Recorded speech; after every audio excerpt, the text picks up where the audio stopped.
Tonight, I'm going to talk about something that everyone here does every single day. Every day, 5 days a week at least, you sit down, you have two hands, you sit down at your desk, and you start doing it. That thing is typing. Typing is one of those things that's very much a neglected aspect of the working week. Something that will dramatically improve your productivity in the office will be improving your typing speed. What I want to speak about tonight is something to do with this typing and your keyboard that everyone here is making a big mistake with. Everyone is making a huge mistake with, to be honest. Tonight I'll persuade you as to what this mistake is, and I'll give you a solution, my solution to this problem. So tonight we're going to talk about keyboards, and everyone here uses what is known as the QWERTY keyboard. So for those who perhaps don't know where that comes from, when you're looking at the keyboard, you've got the top left-hand side, it's QWERTY, and that's the name of this keyboard that we all use.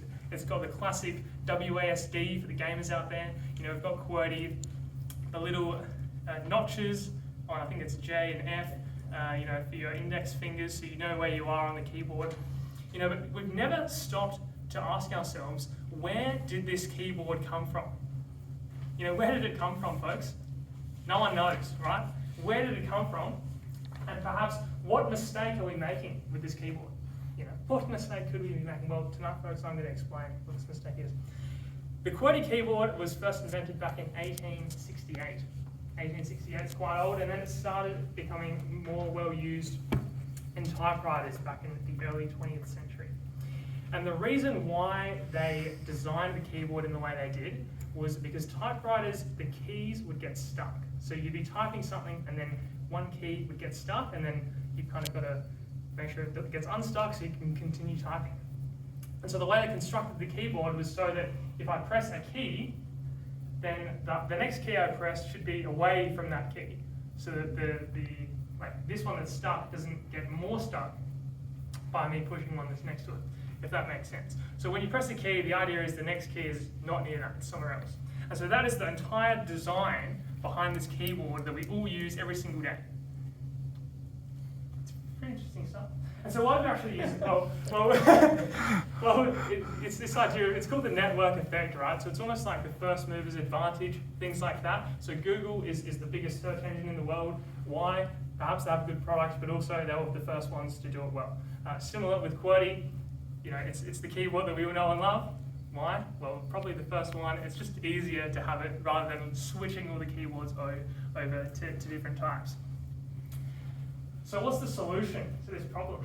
What's the solution? Well, the QWERTY keyboard is clearly one of the most inefficient things that we humans use today, and it's something that has undergone almost no investigation as to what alternatives would be better. Well, folks, I've recently switched to a different keyboard layout. Whoa, mind blown. Okay. So this new keyboard layout, there's actually several, but the one that I've chosen to use is called Colmac.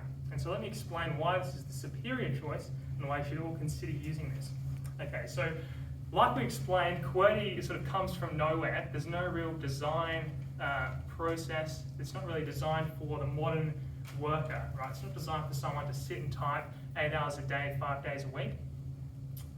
The keyboard that I've chosen, and the keyboard that I recommend you also choose, is one that has been designed for this purpose. So the way it's been designed, so let's think about the English language as a whole, where some of us are engineers in the room. Think about the letters that you type the most. So perhaps some of the vowels are kind of popular, like the letter N appears a fair bit. Some of these letters appear more than, let's say, the letter J, for example. And that's kind of a letter that doesn't appear that much. So perhaps we can put that on the keyboard somewhere.